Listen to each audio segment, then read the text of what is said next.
Hello everyone, कैसे हो आप सब लोग। आई होप आप सब लोग ठीक होंगे।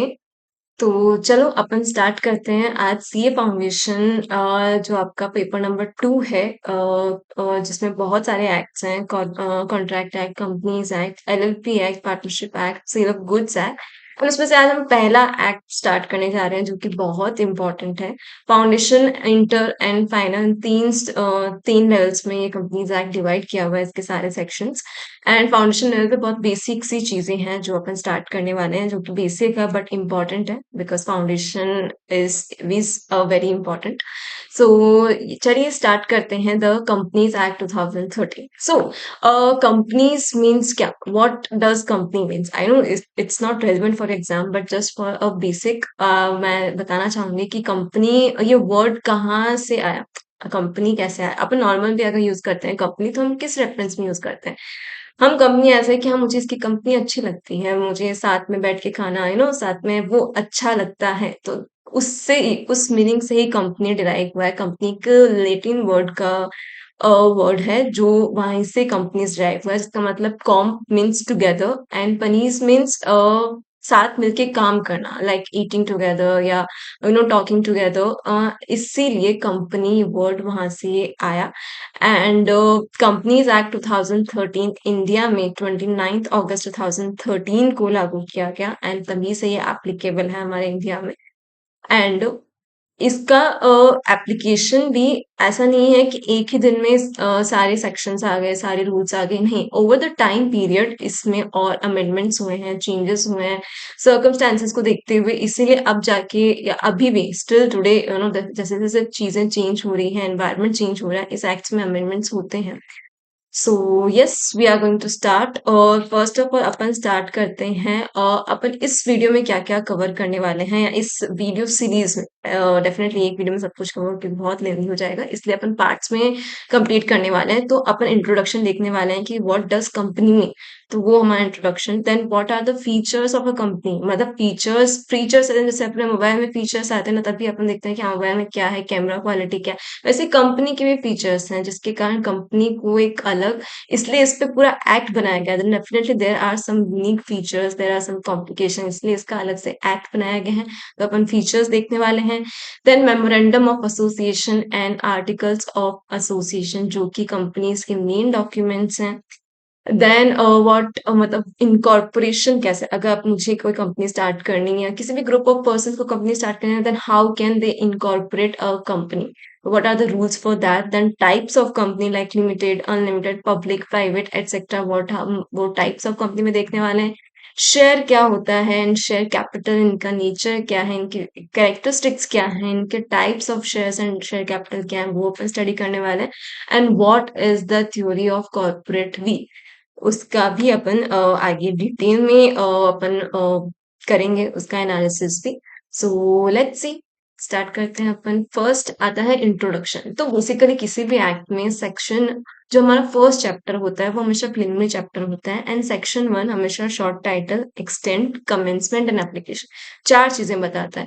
शॉर्ट टाइटल मीन्स किसी भी एक्ट का नाम क्या होगा, हम उसको क्या नाम से पुकारेंगे, हम उसको क्या नाम से, घर में सबके नाम होते हैं, तो वैसे हर एक्ट का एक नाम है, जिसके कारण वो बुलाया जाता है। तो इस एक्ट का नाम है, इस एक्ट का नाम है the companies act, and it is a short title. And short title ही इंपॉर्टेंट है, लॉन्ग टाइटल भी है। लॉन्ग टाइटल ये है, this act is made to consolidate and amend the laws relating to all previous company law. मतलब 2013 से पहले जितने भी एक्ट्स बने हैं, लाइक 1956 है, 1913 है, इन सब एक्ट्स में जो भी रेगुलेशन रूल्स थे, उन सबको कंपाइल करके हमने कंपनीज एक्ट 2013 बनाया है। एंड इसमें सारे अमेंडमेंट, जितने भी रूल्स एंड रेगुलेशन हो सकते हैं, जैसे भी कॉम्प्लिकेशंस हो सकते हैं, वो सब इंक्लूड करने की कोशिश की है इस एक्ट में। तो ये इसका short title. Extent mean scope क्या है, ये एक्ट कहाँ पे अपन एप्लीकेबल होगा, तो ये इंडिया, पूरे इंडिया पे लागू होता है। तो इसलिए इंडिया में, भले ही वो राजस्थान हो, भले आपको महाराष्ट्र, कहाँ पे भी कंपनी कोई रजिस्टर हुई है, कोई कंपनी बनी है, तो उस पे ये एक्ट एप्लीकेबल होगा। तो this act is applicable to the whole of India. Commencement, अभी कमेंसमेंट मैंने आपको अर्लियर बताया कि इस एक्ट में 470 सेक्शंस हैं एंड 29 चैप्टर्स हैं, तो ऐसा नहीं है कि ये पूरा का पूरा एक्ट एक दिन में बन गया। नहीं, सेक्शन 1 सबसे पहले केम इनटू फोर्स, जो कि 30 अगस्त 2013 को है, और उसके बाद रिमेनिंग प्रोविजंस जैसे जैसे टाइमिंग को देखिए तब वो नोटिफिकेशन प्रोविजंस लागू किए गए। ठीक है, तो कमेंसमेंट अपना सेक्शन 1 केम इनटू फोर्स वो एक बार नहीं लागू कर दिया गया at once, and then remaining provision different different dates पे लागू किए गए। Then fourth is the application कि ये एक्ट किन किन कंपनीज पे एप्लीकेबल है, मतलब हम किस कंपनी को देख के बोल सकते हैं कि हाँ इस कंपनी पे ये एक्ट लगेगा, ऐसा नहीं है कि हाँ सब पे लग गया। इसलिए इसमें 6 पॉइंट्स हैं, 6 टाइप्स ऑफ कंपनीज है जिन पे ये एक्ट एप्लीकेबल होगा। फर्स्ट है हमारा कंपनीज। तो कंपनीज कोई भी हो सकती है, कंपनी आपकी इनकॉर्पोरेट हुई है 2013 इस एक्ट में, या फिर कंपनी आपकी इनकॉर्पोरेट हुई है 1956 एक्ट में, या उससे पहले भी कोई भी एक्ट में अगर कोई भी कंपनी इनकॉर्पोरेट हुई है, रजिस्टर हुई है, उन सब पे कौन सा एक्ट एप्लीकेबल होगा? The companies act 2013। Then second one is insurance companies जो भी है उन पे ये है। Third one is the banking companies. Fourth is the companies जो प्रोड्यूस कर रही है और सप्लाई कर रही है इलेक्ट्रिसिटी, उन पे भी कंपनीज एक्ट 2013 एप्लीकेबल है। In insurance, banking and electricity companies पे इनके स्पेसिफिक एक्ट्स भी दिए गए हैं, स्पेसिफिक एक्ट्स भी हैं, लाइक इंश्योरेंस एक्ट है, बैंकिंग रेगुलेशन एक्ट है, तो उन पे वो एक्ट्स भी एप्लीकेबल होंगे एंड द कंपनीज एक्ट भी एप्लीकेबल होगा। But suppose there are some provision जिसमें कंपनीज एक्ट कुछ और कह रहा है एंड उनके स्पेसिफिक एक्ट्स कुछ और कह रहे हैं, तो उनका जो स्पेसिफिक एक्ट है वो प्रिवेल करेगा। लाइक इंश्योरेंस कंपनीज में कोई प्रोविजंस के लिए अगर कॉन्ट्राडिक्शन है companies act and insurance act में, तो हम इंश्योरेंस एक्ट में जो प्रोविजन दिया गया है वही अपन फॉलो करेंगे इंश्योरेंस कंपनीज के लिए। ठीक है। Then fifth one is companies regulated by any special act, for example the LIC act जो भी है उसके अंदर हमने LIC इनकॉर्पोरेट की है, तो these are regulated by special act. तो उन पे वो एक्ट्स तो एप्लीकेबल नहीं है जो उनके स्पेसिफिक उनके लिए ही बनाए गए हैं, बट उन पे कंपनीज एक्ट भी एप्लीकेबल होगा। Last one is the body corporate as notified by central government. So body corporate, so first आप पूछोगे कि मैम बॉडी कॉर्पोरेट क्या होता है? सो बॉडी कॉर्पोरेट एक वाइडर टर्म है compare to the companies. Companies में हम सिर्फ वही कंपनीज इंक्लूड करते हैं जो इस एक्ट में या एनी अदर प्रीवियस एक्ट में इनकॉर्पोरेट हुए, बट बॉडी कॉर्पोरेट में ये companies and companies incorporated in India and outside India, तो इसमें हम बॉडी कॉर्पोरेट की एक वाइडर डेफिनेशन है जिसमें हम सब कुछ इंक्लूड करते हैं, भले वो इन इंडिया इनकॉर्पोरेट हुई हो या आउटसाइड इंडिया भी क्यों ना इनकॉर्पोरेट हुई हो। बट हम सारी बॉडी कॉर्पोरेट्स पे ये एक्ट एप्लीकेबल नहीं करेंगे। लॉ मेकर्स ने लिखा है जो नोटिफाई किया है सेंट्रल गवर्नमेंट में, हम सिर्फ वही बॉडी कॉर्पोरेट्स पे इस एक्ट को एप्लीकेबल करेंगे। सपोज फॉर एग्जांपल एक है food corporation of India and एक है national highway authority of India. इन दो बॉडी कॉर्पोरेट्स को, ये एग्जांपल्स के लिए मैं बता रही हूँ कि इन दो बॉडी कॉर्पोरेट्स को सेंट्रल गवर्नमेंट ने नोटिफाई किया है, तो इन पे ये कंपनीज एक्ट एप्लीकेबल होगा। तो आई होप सेक्शन 1 हमारा क्लियर है, short title, extend, commencement and application. Now we are moving to the features of a company. इस कंपनी के फीचर्स क्या है, कंपनी के कैरेक्टरिस्टिक्स क्या है, मतलब एक किसी भी कंपनी में क्या क्या ऐसी चीजें होती हैं जो उसे डिफरेंशिएट करती है बाकी ऑर्गेनाइजेशन से। So first is our separate legal entity.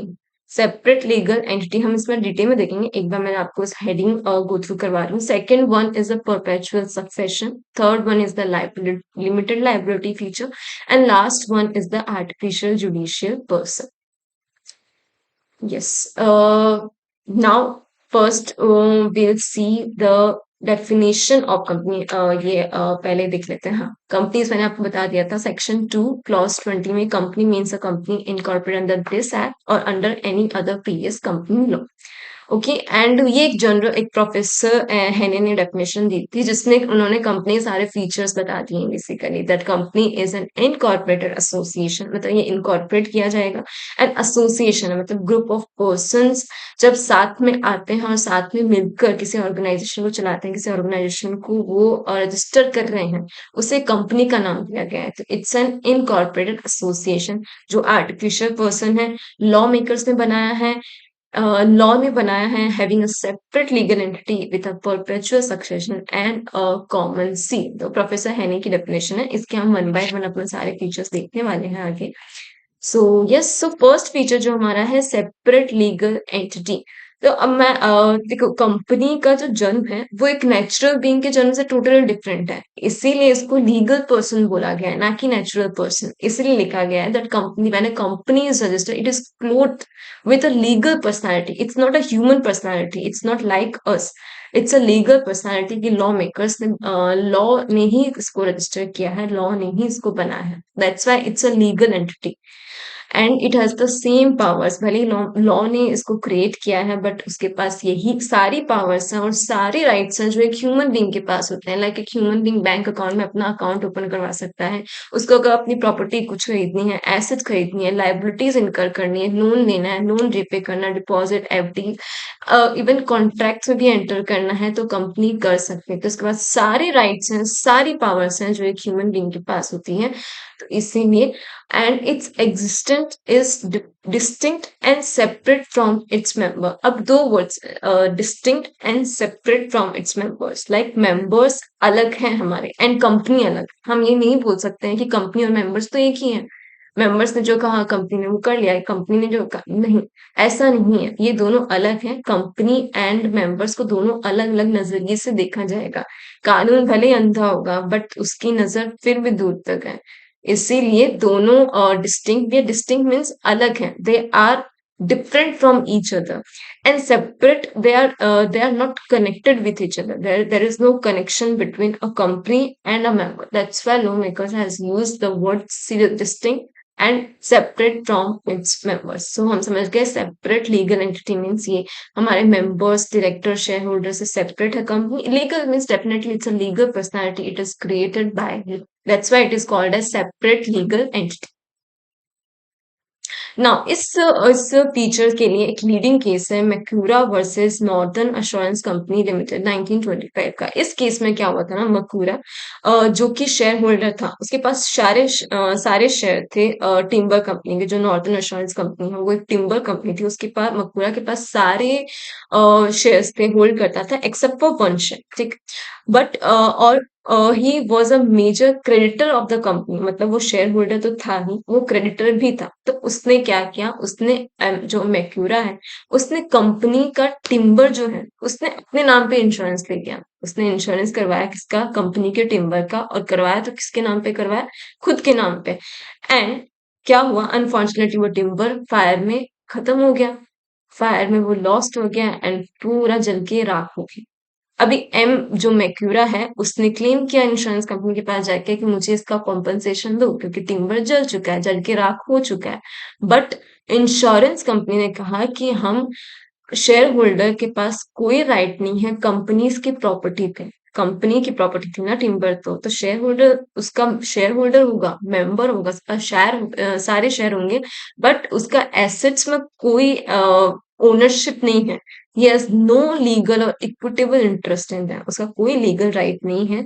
इसीलिए टिम्बर कंपनी के नाम पे नहीं था, इसलिए कॉम्पनसेशन नहीं मिला मुखोरा को। क्योंकि अगर टिम्बर कंपनी के नाम पे होता तो डेफिनेटली इंश्योरेंस कंपनी कंपनी को ही इंश्योरेंस अमाउंट कॉम्पनसेशन देती। बट टिम्बर टिम्बर चला कंपनी का और इंश्योरेंस था मकुरा के नाम पे, तो मकुरा को इसलिए वो एलिजिबल नहीं है for getting the insurance compensation. So आप समझ गए होंगे इसलिए सेपरेट लीगल एंटिटी कैसे है, क्योंकि कंपनी मैक्यूरा और नॉर्दर्न इंश्योरेंस कंपनी लिमिटेड दोनों को अलग अलग नजरिए से देखते हैं, इसीलिए। देन सेकेंड फीचर है हमारा परपेचुअल सक्सेशन। सो परपेचुअल मीन्स क्या एंड सक्सेशन मीन्स क्या। परपेचुअल मीन्स हमेशा के लिए, परमानेंट।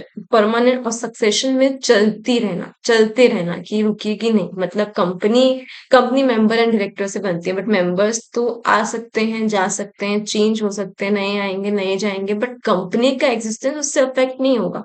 कंपनी जैसे चल रही है वैसे ही चलेगी। कंपनी मेंबर्स भले कितने ही आ जाए, एक शेयर अगर एक मेंबर के पास शेयर है आज और वो बदल किसी तीसरे के पास, चौथे के पास, इतने हजारों हज़ारों अब आरबी ट्रांसफर हो जाए, कोई भी नया मेंबर आ जाए या मेंबर्स मर भी क्यों ना जाए, तो भी उसका एग्जिस्टेंस कंपनी के एग्जिस्टेंस पे फ़र्क नहीं पड़ता है। इवन मेंबर की डेथ भी हो जाती है, वो इंसॉल्वेंट बैंकरप्ट भी हो जाता है, तो भी कंपनी का एग्जिस्टेंस तो चलता ही रहेगा।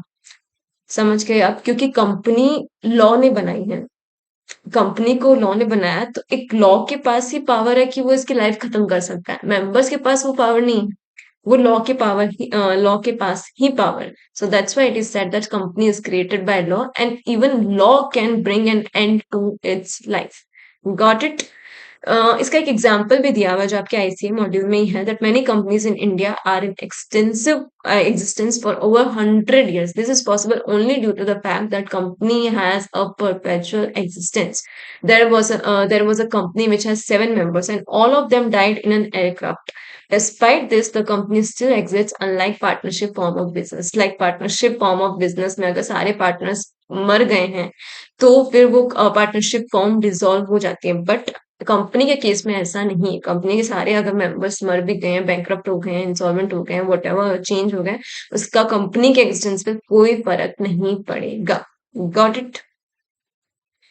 नाउ थर्ड फीचर जो है वो हमारा है लिमिटेड लाइबिलिटी। अभी लाइबिलिटी मेंबर्स की बताइए कि मेंबर्स की लाइबिलिटी क्या होगी।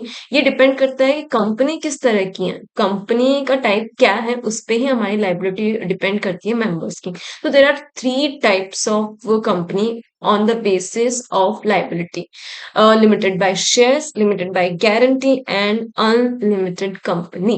So limited by shares में क्या होता है? लिमिटेड बाय शेयर्स में जितना भी अनपेड अमाउंट है आपका शेयर्स पे उतना ही आपकी लाइबिलिटी है। सपोज फॉर एग्जांपल 10 रुपए का शेयर्स है एंड आपने पे कर दिया है 6 रुपए, तो आपकी अनपेड अमाउंट कितना है? 4 रुपीज। तो आपकी लाइबिलिटी सिर्फ 4 रुपीज तक ही है, मल्टीप्लाई बाय जितने भी आपने शेयर्स होल्ड कर रखे हैं उन पे। तो इसीलिए लिमिटेड बाय शेयर आपकी लाइबिलिटी सिर्फ अनपेड अमाउंट जितना आपने पे नहीं किया वो इन फ्यूचर कंपनी कभी भी आपसे मंगवा सकती है एंड वो आपको पे करना पड़ेगा।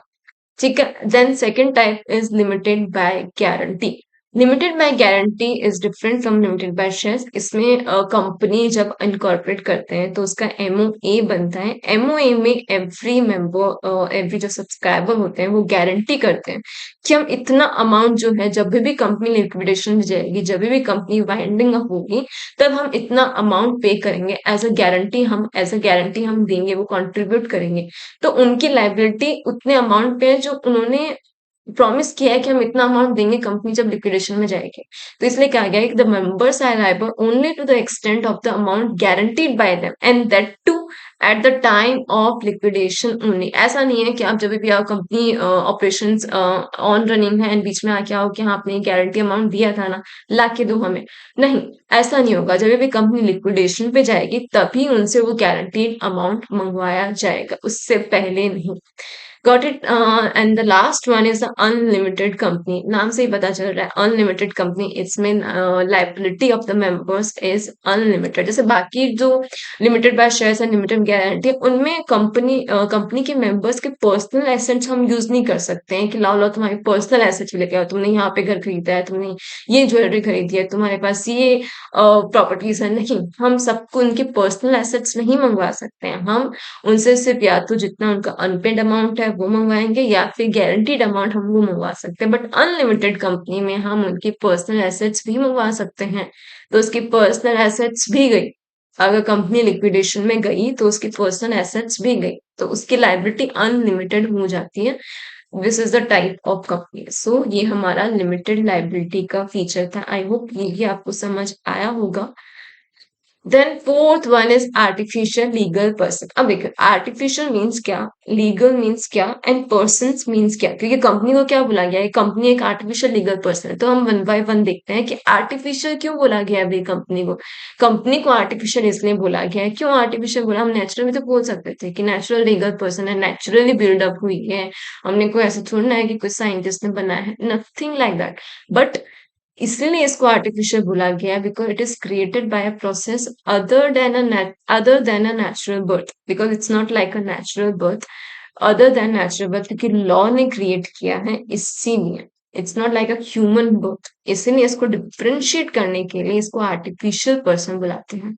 Then second one is legal. क्यों? तो लीगल डेफिनेटली लॉ ने बनाया है, लॉ की बनाई हुई चीजों को लीगल ही बोला जाएगा या जुडिशियल बोला जाता है, इसलिए इसको लीगल पर्सन कहते हैं। एंड पर्सन भी means person, so there is a difference between person and an human. Person में आप किसी भी एक्ट में देखो, पर्सन की डेफिनेशन में इंडिविजुअल होता है, इंडिविजुअल जो कि हम सब हैं, ह्यूमन बीइंग।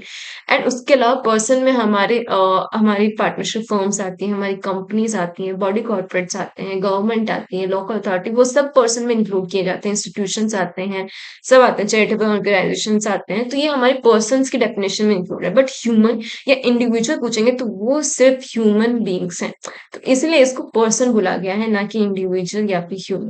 Got it? क्योंकि इसके पास वो सारे राइट्स हैं, इसके पास वो सारी पावर्स हैं जो एक ह्यूमन बीइंग के पास भी होती हैं, ये सारी चीजें कर सकता है। मैंने आपको पहले ही बताया कि कॉन्ट्रैक्ट एंटर कर सकता है, ये ये प्रॉपर्टी खरीद सकता है, ये बैंक अकाउंट ओपन करवा सकता है, एटसेट्रा एटसेट्रा। तो इसलिए इसको आर्टिफिशियल लीगल पर्सन बताया गया है।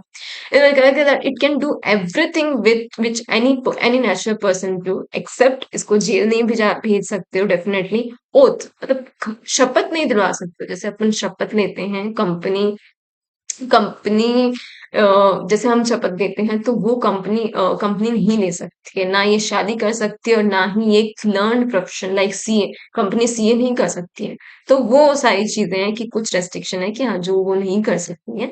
बाकी उसके अलावा एक नेचुरल बीइंग के बाद जो भी राइट्स हैं, जो भी पावर्स हैं, वो सब कंपनीज कर सकती हैं।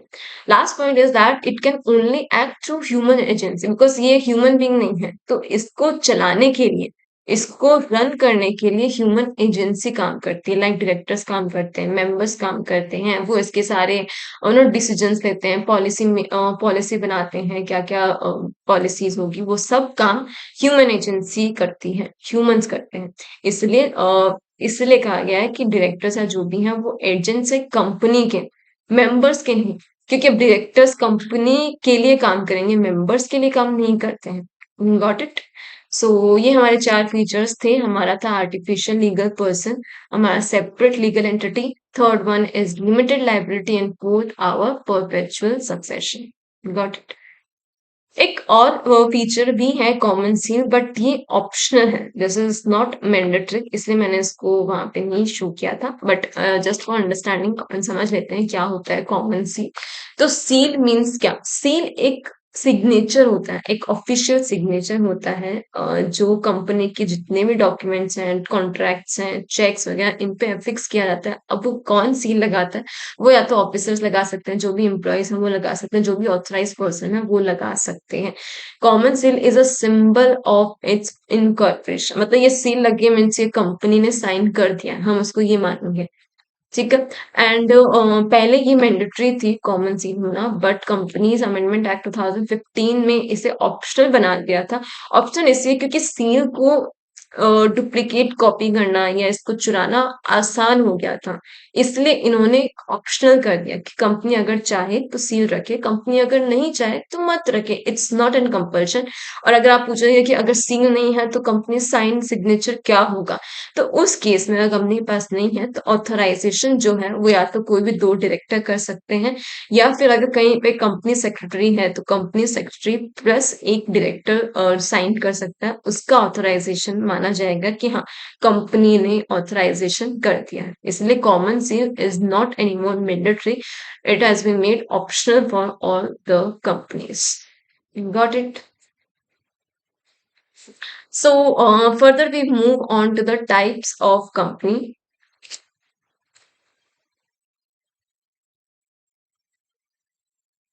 टाइप्स ऑफ कंपनी में अपन देखते हैं कि what are the types of company, and types of company को कुछ बेसिस पे डिवाइड किया है, on the basis of liability, on the basis of members, on the basis of control, on the basis of access to capital and कुछ है जो अपन others की category में भी स्टडी करने वाले हैं।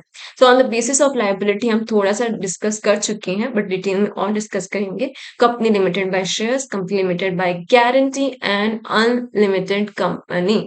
On the basis of members, one person company, private company, small company private company का ही एक पार्ट है, but just in case as a type है तो इसलिए मैंने इसको अलग से शो किया है।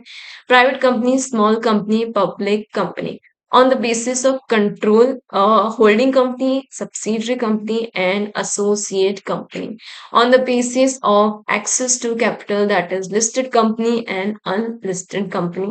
Others में government company, foreign company, Section 8 company, which is for charitable organization, dormant company, Nidhi company, and public finance institutions.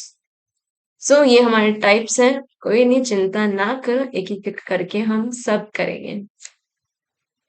So first of all on the basis of liability थोड़ा सा हमने डिस्कस किया था limited liability के feature में, but यहाँ पे अपन detail में देखते हैं that what is company limited bye share. So section 2 clause 22 define करता है what is company limited by shares. तो इसमें जब भी अपन एमओए हम जब साइन करते हैं और आरओसी को सबमिट करते हैं तो उसमें मेंबर्स की लाइबिलिटी लिखी जाती है दैट कितने हमारा नॉमिनल शेयर प्राइस क्या होगा एंड उसमें से कितना पेड है और कितना अनपेड है। तो जितना भी हमारा अनपेड अमाउंट होता है वो हमारा लाइबिलिटी होता है कि जितना भी अनपेड अमाउंट है वो कंपनी हमसे कभी भी मंगवा सकती है, at any point of time हमसे मंगवा सकती है कि लाओ कनक, मिस कनक, ये आपका अनपेड अमाउंट है और ये हमें पे करिए।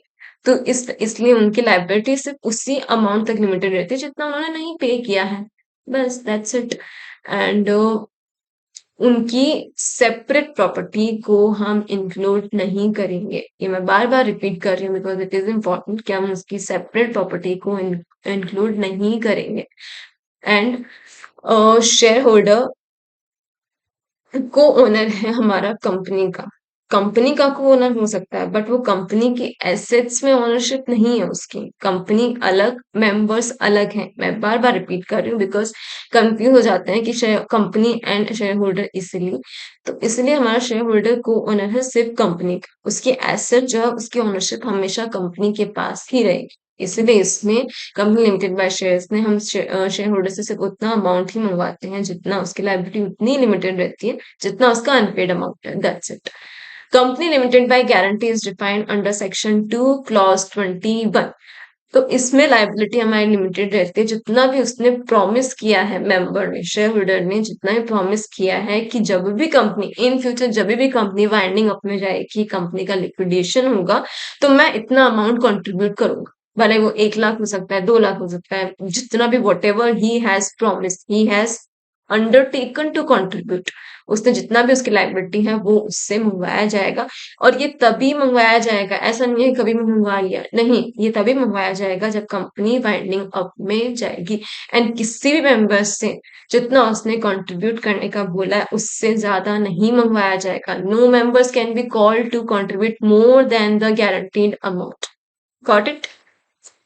यस। सो अनलिमिटेड कंपनीज, पहले मैं limited by shares and limited by guarantee के कुछ कॉमन फीचर, क्योंकि ये क्वेश्चंस पूछा जाता है that what are the common feature and distinction between the company limited by shares and limited by guarantee. तो कॉमन फीचर क्या है कि दोनों टाइप ऑफ कंपनी में कंपनी के शेयर होल्डर की लाइबिलिटी तो लिमिटेड है ना, क्योंकि लिमिटेड बाय शेयर्स में हमारी लाइबिलिटी इतनी रहती है जितना हमारा अनपेड अमाउंट रहता है, जितना भी हमने नहीं पे किया है। और गारंटी कंपनी में हमारी लाइबिलिटी उतनी रहती है जितना हमने प्रॉमिस किया है, जितना मेरा गारंटी अमाउंट है उतनी मेरी लाइबिलिटी लिमिटेड है, उससे ज्यादा तो नहीं मंगवा सकते ना। तो इससे दोनों में यही कॉमन फीचर है कि मेंबर्स की लाइबिलिटी लिमिटेड है। एंड डिफरेंस क्या है? डिफरेंस हमारा ये है कि कंपनी लिमिटेड बाय शेयर्स में कभी भी मंगवा सकते हैं मेंबर से वो unpaid amount, and company limited by guarantee में तभी मंगवा सकते हैं जब कंपनी का क्या हो रहा होगा, वाइंडिंग अप हो रहा होगा, only after the commencement of the winding up procedure.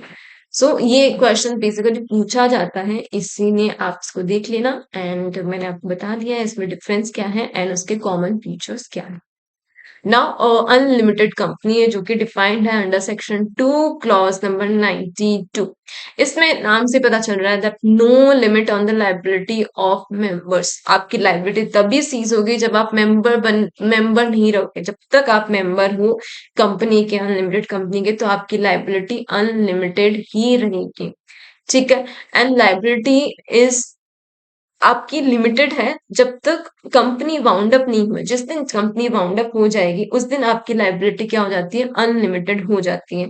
बस इसमें ये है कि कंपनी लिमिटेड बाय शेयर्स है तो आप बाकी, या लिमिटेड बाय गारंटी है तो आप बाकी जो मेंबर्स हैं उनसे भी आप कंट्रीब्यूशन मंगवा सकते हो। तो ऐसा नहीं कि सिर्फ एक जन पे है या सिर्फ एक मेंबर पे है, सब कंट्रीब्यूशन आप बाकी मेंबर्स से या बाकी शेयर होल्डर से आप कंट्रीब्यूशन मंगवा सकते हो। Got it? That's it. This is on the basis of liability company के types थे हमारे, and now we move to the another class of types of company, that is on the basis of members. On the basis of members हमारे तीन types हैं: OPC, that is one person company, private company and public limited company.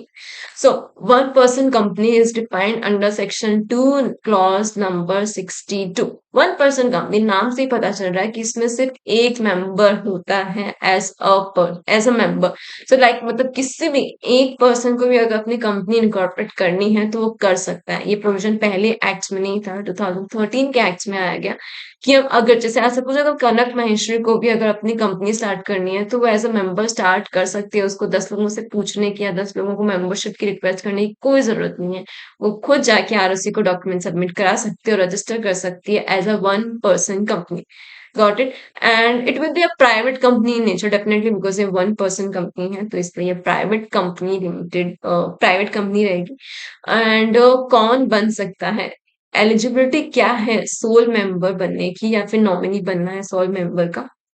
तो हमारे पास criterias है कि natural person होना चाहिए, minor नहीं होना चाहिए, he should be a major, Indian citizen होना चाहिए। अब इंडियन सिटीजन आपका रेजिडेंट भी हो सकता है, नॉन रेजिडेंट इंडियन सिटीजन है तो भी चलेगा, बट उसका stay in India not less than 120 days in the preceding financial year. 120 days से कम नहीं होना चाहिए, मतलब मिनिमम 120 डेज तो होना ही होना चाहिए। ये चार क्राइटेरियाज के बाद ही आप ओपीसी के या तो मेंबर बन सकते हो या फिर मेंबर की नॉमिनी बन सकते हो। ये चार क्राइटेरिया आपको फॉलो करने पड़ेंगे। कौन कौन से करने पड़ेंगे, repeat with me. He should be a major, natural person, Indian citizen, resident और non resident doesn't matter, and stay in India not less than 120 days in the preceding financial year. So these are the four criterias. And no person can incorporate more than one OPC, मतलब एक person सिर्फ एक ही OPC incorporate कर सकता है। ऐसा नहीं है कनक महेश्वरी 10 ओपीसी खोल के बैठ जाए, नहीं। इसलिए एक ही ओपीसी कर सकती है, और मैं एक ही ओपीसी में नॉमिनी बन सकती हूँ। लाइक मैं एक ओपीसी मैंने अपने नाम से मैं रजिस्टर कर ली, एंड एक ओपीसी में मैं नॉमिनी हूँ तो उतना चलेगा। बट मैं ऐसा नहीं है कि मैं मोर देन वन कंपनीज में तो मैं नॉमिनी हूँ, और ये भी नहीं चलेगा कि मैंने मोर देन वन ओपीसी इनकॉर्पोरेट कर ली है। Got it?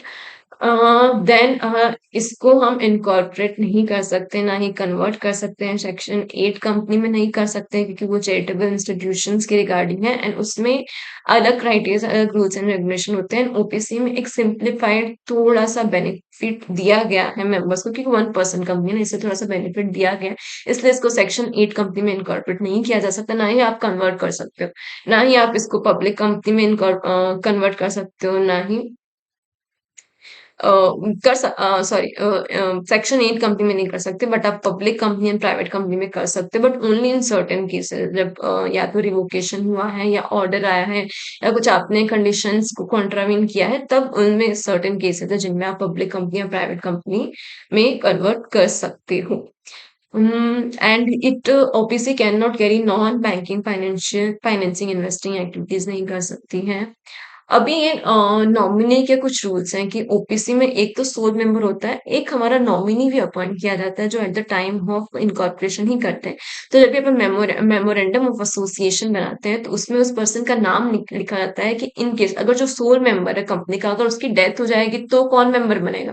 तो उसके लिए उसका नाम लिखा जाता है कि उसके अगर सोल मेंबर की डेथ हो जाती है या फिर वो पागल हो जाता है या फिर वो बैंकरप्ट हो जाता है, तो उस केस में उस वो नॉमिनी जो है वो सोल मेंबर बन जाएगा। उस नॉमिनी की पहले प्रायर रिटर्न कंसेंट ली जाएगी in the prescribe form and वो आरओसी को सबमिट किया जाएगा। उस पर्सन के पास, जो नॉमिनी है, उसके पास ये राइट होगा कि वो अपनी कंसेंट विथड्रॉ कर सकता है। एंड जो ओपीसी का मेंबर है वो कभी भी नॉमिनी को चेंज कर सकता है। कैसे चेंज करेगा, उसके रूल्स हैं कि उसको कंपनी को नोटिस देना पड़ेगा एंड कंपनी फिर आरओसी को इंटीमेट करेगी उस बारे में, जो प्रिस्क्राइब फॉर्म है। एंड अगर वो चेंज करता है, अगर सोल मेंबर अगर नॉमिनी को चेंज करता है तो उसे ऑल्टरेशन नहीं माना जाएगा एमओए का। कि एमओए के चेंजेस के लिए और ऐसे बताए गए हैं कि किन किन सर्कमस्टेंसेस में, किन किन सिचुएशन में हम उसको अल्टरेशन मानेंगे। बट नॉमिनी का नाम चेंज किया है तो हम उसको अल्टरनेशन ऑफ मेमोरेंडम नहीं कंसिडर करेंगे। नाउ प्राइवेट कंपनी, तो private company is defined under section 2 clause number 68। Got it. इसमें क्या क्या है, तो हमारा एक्ट लॉ मेकर्स ने लिखा है कि कोई भी दो पर्सन ने अगर डिसाइड किया है कि हमें कंपनी खोलनी है तो वो एज अ प्राइवेट कंपनी खुद को रजिस्टर करवा सकते हैं एंड आरओसी को सबमिट कर सकते हैं सारे डॉक्यूमेंट्स। तो मिनिमम कितने जरूरी है हमारे पास मेंबर, प्राइवेट कंपनी में 2 जरूरी है। इसका एक एक्सेप्शन है कि ओपीसी में एक हो सकता है, हमने पहले डिस्कस कर चुके हैं कि ओपीसी में हमारा एक पर्सन भी इनकॉर्पोरेट कर सकता है। तो मिनिमम 2 पर्सन है। एंड मैक्सिमम की क्या लिमिट है, मैक्सिमम हमारे पास 200 मेंबर्स ही हो सकते हैं प्राइवेट कंपनी में। अगर 200 से ज्यादा हो रहे हैं तो उसके बाद फिर आपको पब्लिक कंपनी में कन्वर्ट करना पड़ेगा अपनी कंपनी को। तो मैक्सिमम 200। अब देखो 200 की जो कैलकुलेशन है ना, इसको भी लॉ मेकर्स ने डिफाइन किया है कि 200 की काउंटिंग में हम किन किन को इंक्लूड करेंगे। तो इसमें हम सारे मेंबर्स को इंक्लूड करेंगे, एक्सक्लूडिंग एक्सक्लूडिंग दो दो दो टाइप ऑफ पर्सन है जिनको हम इंक्लूड नहीं करेंगे। एक तो वो जो हमारे एम्प्लॉयज हैं एंड हमारे मेंबर्स दोनों हैं, तो उनको हम इंक्लूड नहीं करेंगे। एंड सेकंड, जो एम्प्लॉय थे एंड एम्प्लॉय के साथ साथ में एम्प्लॉयमेंट के दौरान ही उन्होंने मेंबरशिप ले ली, अब वो एम्प्लॉय नहीं है बट उनकी मेंबरशिप अभी भी चल रही है, मतलब they are ex employees but current members. तो इसलिए उनको इंक्लूड नहीं करेंगे अपन। ये 2 पर्सन है जिनको हम 200 की काउंटिंग में इंक्लूड नहीं करेंगे। Got it. देन हमारा दूसरा फीचर ये कहता है कि कोई रिक्वायरमेंट नहीं है पेड अप शेयर कैपिटल की। इसमें अपन अगर ट्रांसफर ऑफ शेयर्स करना है, आपको शेयर्स अगर एक से दूसरे जन को ट्रांसफर करने हैं तो उसके कुछ रेगुलेशंस हैं। ऐसा नहीं है कि आप फ्रीली ट्रांसफर कर सकते हो। There are some restriction, there are some procedure, there are some regulations needs to be followed. तो इसलिए इसका रेस्ट्रिक्टेड राइट है, it's not like freely transferable. Then private company invitation नहीं दे सकती है पब्लिक को कि हमारे शेयर्स आके लो या हमारे बॉन्ड्स लो। वो इनविटेशन नहीं दे सकती है to public to subscribe the securities of a company. ठीक है, तो वो प्राइवेट कंपनी का रेस्ट्रिक्शन है। प्राइवेट कंपनी हमारे देख सकते हैं कि स्मॉल कंपनी एंड ओपीसी दोनों प्राइवेट कंपनी होती है। ओपीसी हम देख चुके हैं ऑलरेडी, मैं आपको स्मॉल कंपनी बता दे कि स्मॉल कंपनी, फिर नाम से स्मॉल कंपनी के कुछ क्राइटेरियाज हैं। अगर किसी भी कंपनी की पेड अप शेयर कैपिटल अगर आपकी 4 करोड़ तक ही है, 4 करोड़ से ज्यादा तक की नहीं है, या फिर और लिखा है इट्स नॉट एन एंड, मतलब दोनों कंडीशन फुलफिल करनी जरूरी नहीं, या तो पेड अप शेयर कैपिटल वाला क्राइटेरिया सेटिस्फाई हो जाता है या फिर टर्नओवर आपका 40 करोड़ तक है, टर्नओवर आपका 40 करोड़ से ज्यादा का नहीं है, तो उस कंपनी को हम स्मॉल कंपनी का एक स्टेटस दे देते हैं। अगर आपके दोनों क्राइटेरिया में से कोई भी एक क्राइटेरिया मैच कर जाता है तो हम उसको स्मॉल कंपनी का एक स्टेटस दे दिया जाता है आरओसी द्वारा। स्मॉल कंपनी को कुछ बेनिफिट दिए हुए गए हैं, कुछ रिलैक्सेशन दिए हुए हैं, इसीलिए स्मॉल कंपनी को डिफाइन किया गया है कि उन पे कुछ रूल्स एंड रेगुलेशन एक्सक्लूड किए गए हैं, उन पे वो एप्लीकेबल नहीं होंगे इसलिए। ठीक है, तो ये 2 क्राइटेरिया आप याद रखिएगा कि paid up share capital is not more than rupees 4 crore और turnover is not more than 40 crore rupees. But इसमें एक एक्सेप्शन है कि ये जो स्मॉल कंपनी की डेफिनेशन है ना, वो हमारे तीन तीन कंपनीज पे एप्लीकेबल नहीं है। मतलब भले ही आपका ये पेड अप शेयर कैपिटल और टर्नओवर वाला क्राइटेरिया सेटिस्फाई हो रहा होगा, बट अगर वो सेक्शन 8 कंपनी है, सेक्शन 8 कंपनी मतलब आपकी नॉन प्रॉफिटेबल ऑर्गेनाइजेशन है, तो उस पे स्मॉल कंपनी वाला डेफिनेशन एप्लीकेबल नहीं होगा। अगर वो होल्डिंग या सब्सिडियरी कंपनी है, तो कंट्रोलरशिप है, तो वहां पे भी आपका स्मॉल कंपनी का नहीं होगा। एंड कोई भी बॉडी कॉर्पोरेट जो किसी स्पेशल एक्ट से गवर्न हो रही है, तो हम उसको भी इंक्लूड नहीं करेंगे स्मॉल कंपनी की डेफिनेशन में। Got it? ना on the basis of control, तो on the basis of control तीन टाइप्स ऑफ कंपनीज है। पहली आती है होल्डिंग एंड सब्सिडियरी कंपनी। इसको हम दोनों को साथ साथ में लेंगे कि इनकी डेफिनेशन एक दूसरे से रिलेटेड है। क्योंकि होल्डिंग कंपनी की डेफिनेशन अगर आप देखोगे सेक्शन 2 क्लॉज 46 में, तो कंपनी, अभी लॉ मेकर्स की लैंग्वेज आप देखना कि a company is a holding company in relation to one or more other companies. Means मतलब होल्डिंग कंपनी क्या है? होल्डिंग कंपनी किस रिलेशन में उसको होल्डिंग कंपनी बोला है, मतलब दो कंपनीज का रिलेशन है, उसमें से एक कंपनी को होल्डिंग कंपनी बोला है।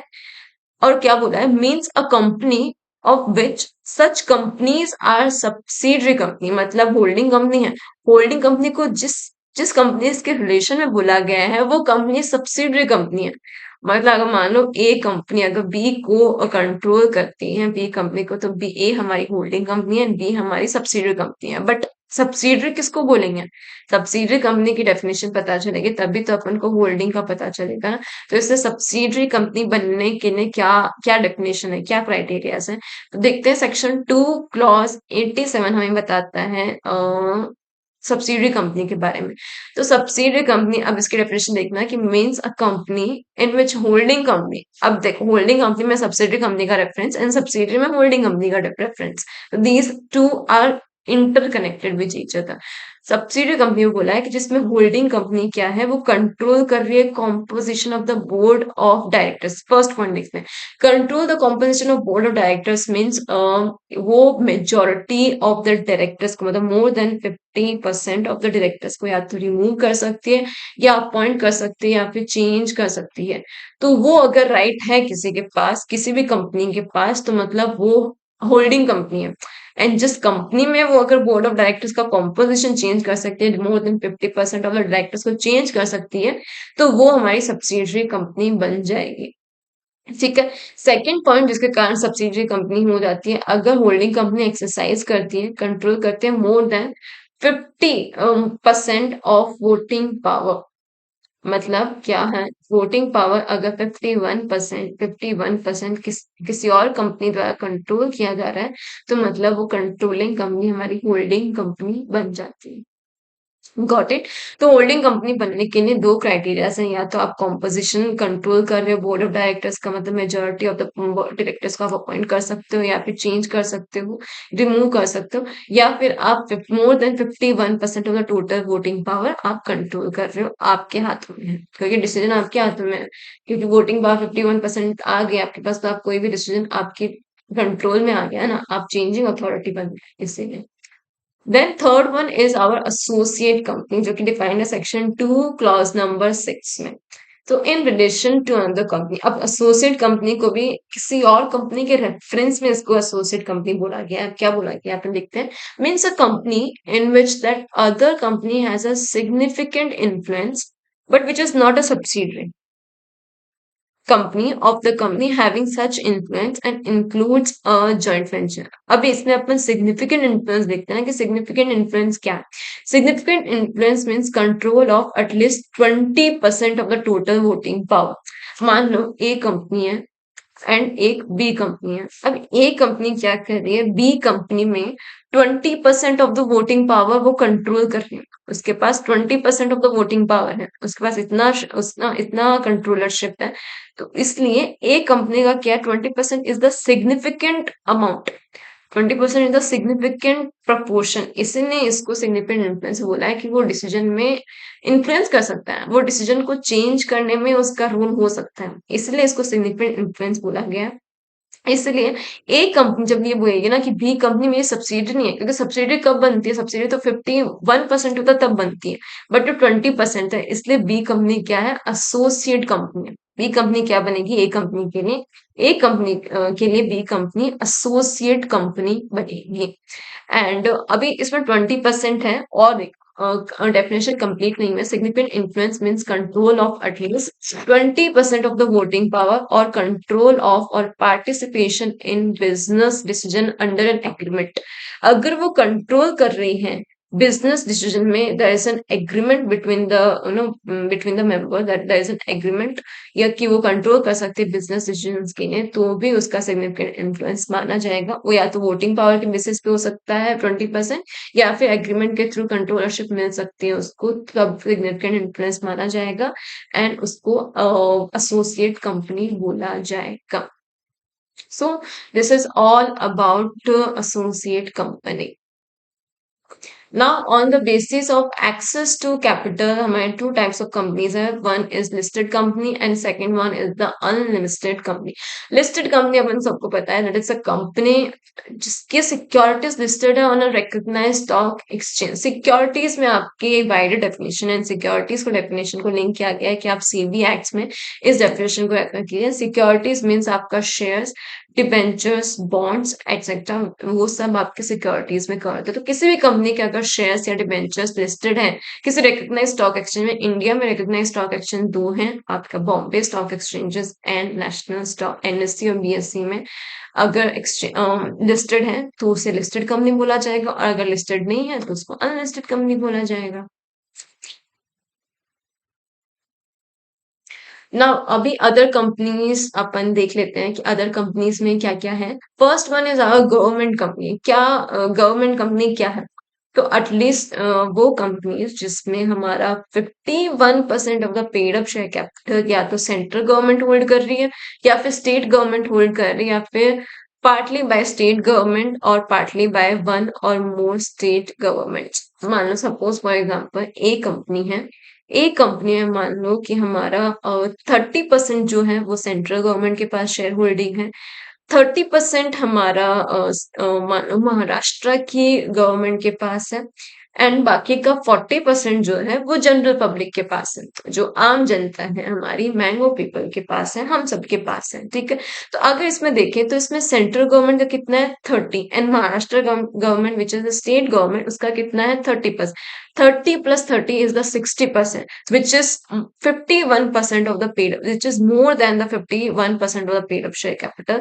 तो इसने इसको गवर्नमेंट कंपनी कंसिडर किया जाएगा। अब इसमें देखो पार्टली 51% हमारा सिर्फ स्टेट गवर्नमेंट भी नहीं होल्ड कर रही है, 51% मेरा सेंट्रल गवर्नमेंट भी नहीं कर रही है, 30% मेरा partly which is central government and 30% मेरा स्टेट गवर्नमेंट। अब ये 30-30 जरूरी नहीं है कि इक्वल ही हो, 50-10 भी हो सकता है, आपका 40-20 हो सकता है, उससे ज्यादा हो सकता है, तो कोई भी प्रपोर्शन में हो सकता है। और ऐसा भी नहीं है कि सिर्फ ये कि गवर्नमेंट और महाराष्ट्र गवर्नमेंट, मेरे बहुत सारे गवर्नमेंट, मान लो 10 मेरे पास महाराष्ट्र गवर्नमेंट पर, 10% मेरे पास राजस्थान गवर्नमेंट के पास है, 10 मेरा कर्नाटक आंध्र प्रदेश के पास, तो ऐसे करके हमारे पास डिफरेंट स्टेट गवर्नमेंट्स भी कंबाइन करके होल्ड कर सकती हैं, तो उसको गवर्नमेंट कंपनी का स्टेटस दिया जाएगा। देन आता है सेक्शन 2 क्लॉज नंबर 42। अब देखो फॉरेन कंपनी, अगर आप देखोगे ना foreign company starts from F and F, government company starts from G. तो एफ डेफिनेटली आपका एफ पहले आता है अल्फाबेटिक, तो इसका 42 है clause number, and government company which starts from G तो इसका 45। तो ऐसे करके थोड़ा सा याद कर सकते हो, so that will be better.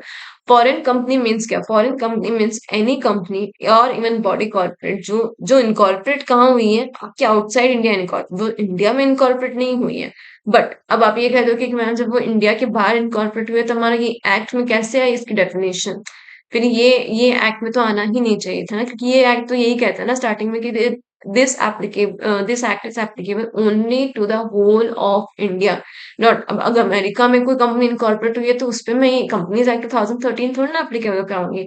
But इसमें क्या दिया गया है कि भले वो इनकॉर्पोरेट आउटसाइड इंडिया हुई है, बट उसका प्लेस ऑफ बिजनेस इंडिया में, वो इंडिया में बिजनेस कर रही है, भले वो फिजिकली कर रही हो, इलेक्ट्रॉनिकली कर रही हो, एजेंट के थ्रू कर रही हो, इंडिपेंडेंटली कर रही हो, डजेंट मैटर, बट उसका अगर प्लेस ऑफ बिजनेस है इंडिया में और वो कोई भी बिजनेस एक्टिविटी करती है इंडिया में, तो उसको फॉरेन कंपनी की डेफिनेशन दी गई है, एंड उस पे कुछ रूल्स एंड रेगुलेशन जो फॉरेन कंपनी के लिए एप्लीकेबल हैं वो डिफाइंड किए गए हैं।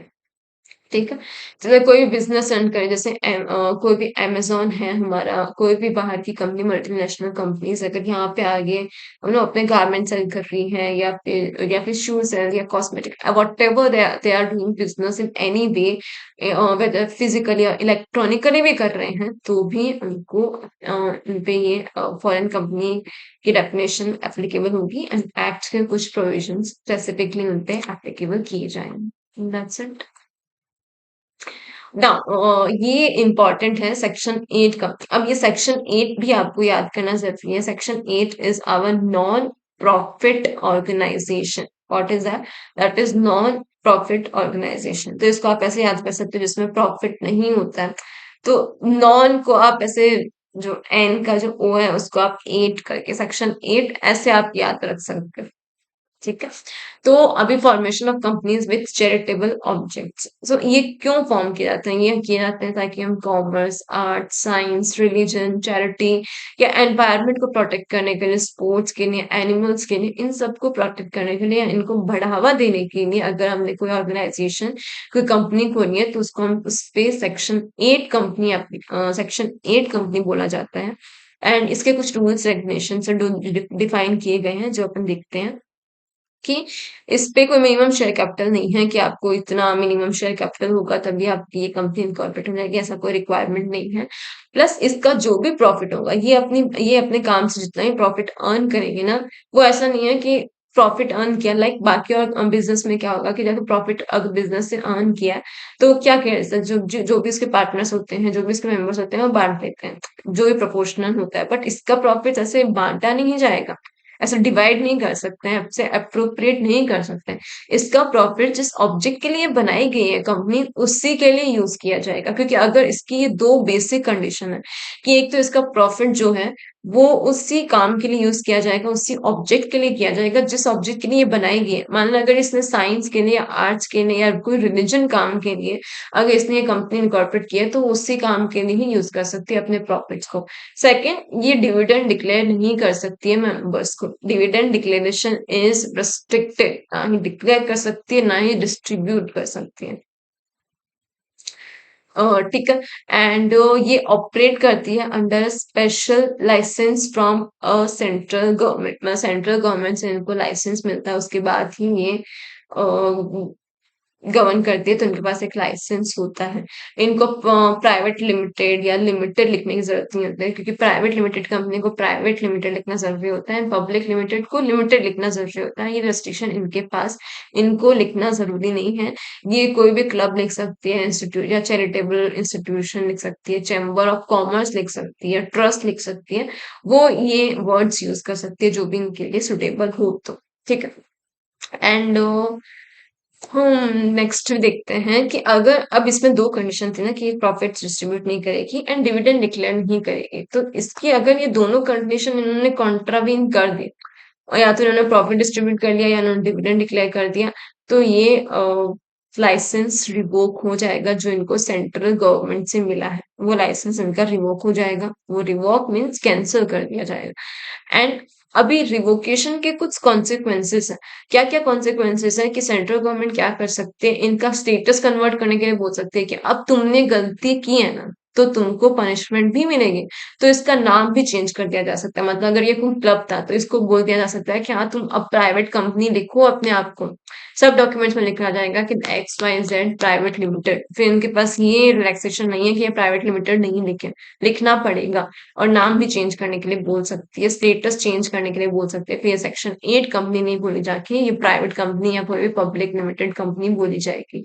या फिर सेंट्रल गवर्नमेंट को लगता है तो ये इसका वाइंडिंग अप भी करवा सकती है। अगर तुमने इतना उसको लगता है, इतनी कंडीशंस अगर तुमने कॉन्ट्रावेंट की है, तो वाइंडिंग अप के लिए बोल सकते हैं, या फिर अमालगमेट कर सकती है अनदर कंपनी जो कि सिमिलर ऑब्जेक्ट्स हो। मान लो कोई भी आप एक रिलीजियस ट्रस्ट चला रहे हो, और आपने कोई कॉन्ट्रावेंट किया है कंडीशंस को, तो किसी और रिलीजियस ट्रस्ट के साथ आपका अमालगमेशन कर दिया जाएगा। ठीक है। ऑन रिवोकेशन आपको लिमिटेड या प्राइवेट लिमिटेड यूज करना पड़ेगा। पार्टनरशिप फर्म भी बन सकती है सेक्शन 8 कंपनी की मेंबर जो है। सेक्शन 8 कंपनी को कुछ और रिलैक्सेशन भी दिए गए हैं कि जैसे नॉर्मली अपन जनरल मीटिंग के लिए 21 दिन पहले नोटिस भेजते हैं, बट इसमें 14 डेज का नोटिस भेज भेज सकते हैं।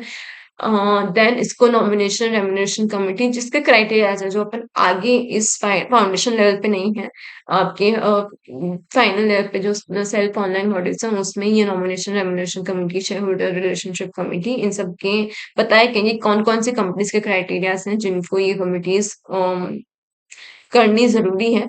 तो बट सेक्शन 8 कंपनी में ये ज़रूरी नहीं है, एंड कोई भी minimum number of director, independent director के क्राइटेरियाज भी इसमें लागू नहीं होते हैं।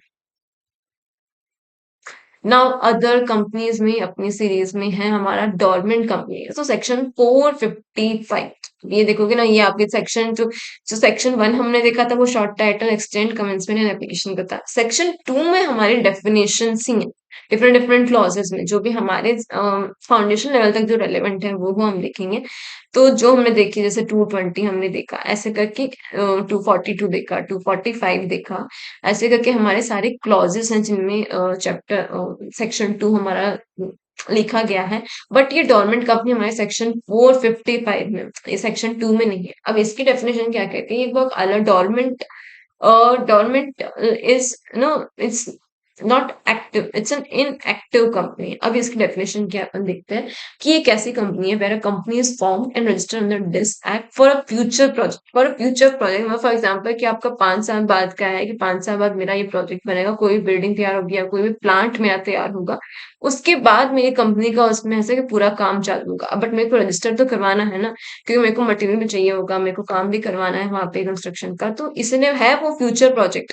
बट वो बनने के बाद ही आपका बिजनेस स्टार्ट होगा, उससे पहले आपका बिजनेस एक्टिविटी स्टार्ट नहीं हो पाएगी ना। तो इसीलिए तो ये किसी फ्यूचर प्रोजेक्ट के लिए है। And to hold an asset और intellectual property and has no significant accounting transaction, या तो कोई फ्यूचर प्रोजेक्ट के लिए है, या आपने किसी एसेट्स को होल्ड करके रखा है, या फिर कोई आप इंटेलेक्चुअल प्रॉपर्टी बना रहे हो, कुछ ऐसा पेटेंट कुछ भी ऐसा आप बना रहे हो, कोई साइंटिफिक रिसर्च का है, तो उसके लिए वो बनने में टाइम लगेगा। It will take time, 5 years हो सकता है, 7 years हो सकता है, 3 years हो सकता है, वट और इसलिए आपका कोई सिग्निफिकेंट अकाउंटिंग ट्रांजेक्शन नहीं है। अकाउंटिंग मतलब कोई बिजनेस एक्टिविटी नहीं है आपकी कि आपका daily day to day function चल रहा है, वैसा नहीं हो रहा है बिजनेस के पर्सपेक्टिव से। तो ऐसी कोई कंपनी या फिर कोई इनएक्टिव कंपनी, इसको ही इनएक्टिव कंपनी बोलते हैं, तो वो रजिस्ट्रार के पास अप्लाई कर सकती है कि हमें क्या स्टेटस दे दो, हमें एक डोरमेंट कंपनी का स्टेटस दे दो। ठीक है, क्योंकि डोरमेंट कंपनी में पता है कि ये एक्टिवली बिजनेस नहीं कर रही, ये फ्यूचर प्रोजेक्ट के लिए है। तो इस पे ना सारे प्रोविजंस लागू नहीं होंगे, लाइक एजीएम कनेक्ट करना, ये नोटिस देना, ये करना, तो वो सारे प्रोविजंस के लिए करना पॉसिबल नहीं है, क्योंकि ये डे टू डे ऑपरेशन इतना कर ही नहीं है, इसका सिग्निफिकेंट अकाउंटिंग ट्रांजेक्शन है ही नहीं है। तो इसलिए ये रिक्वेस्ट करते हैं कि हमें डोरमेंट कंपनी का स्टेटस देखो, ताकि हम अपने प्रोजेक्ट पे फोकस करें, हम अपने काम पे करें, ताकि हम 3 साल बाद बिजनेस एक्टिविटीज कर पाए। Got it. अब इनएक्टिविटी कंपनी क्या है एंड सिग्निफिकेंट अकाउंटिंग ट्रांजेक्शंस क्या है, पहले हम सिग्निफिकेंट अकाउंटिंग ट्रांजेक्शन देख लेते हैं कि क्या है। Significant transaction means any any transaction other than, मतलब इन चार को छोड़कर कोई भी ट्रांजेक्शन है तो वो आपके सिग्निफिकेंट ट्रांजेक्शन्स हैं।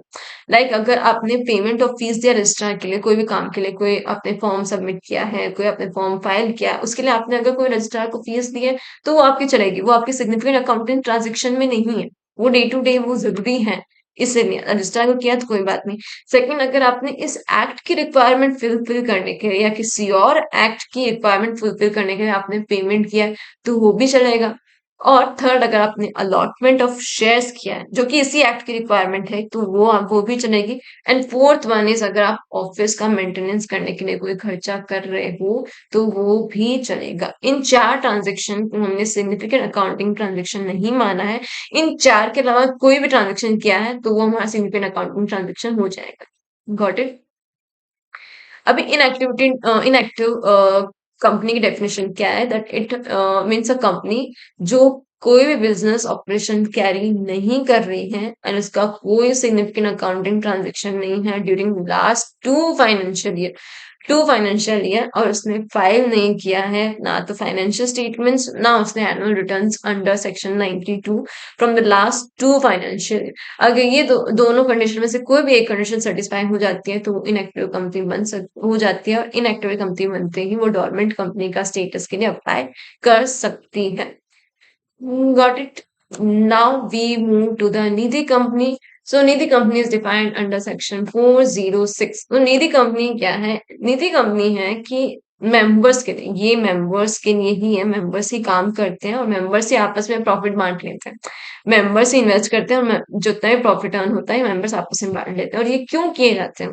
ये इसलिए ताकि थोड़ा थोड़ा थोड़ा लाइक 10 मेंबर्स हैं हमारे, 10 मेंबर्स थोड़ा थोड़ा कंट्रीब्यूट करेंगे, मान लो हजार रुपए 10 मिनट, तो इसलिए वो सब अपनी अपनी सेविंग्स में से लाएंगे, इसमें से वो कुछ करेंगे बिजनेस एंड डिपॉजिट्स कर लेंगे, लेंड कर देंगे एक दूसरे को for their mutual benefit, and जो भी होगा फिर अल्टीमेटली आपस में ही बांटेंगे।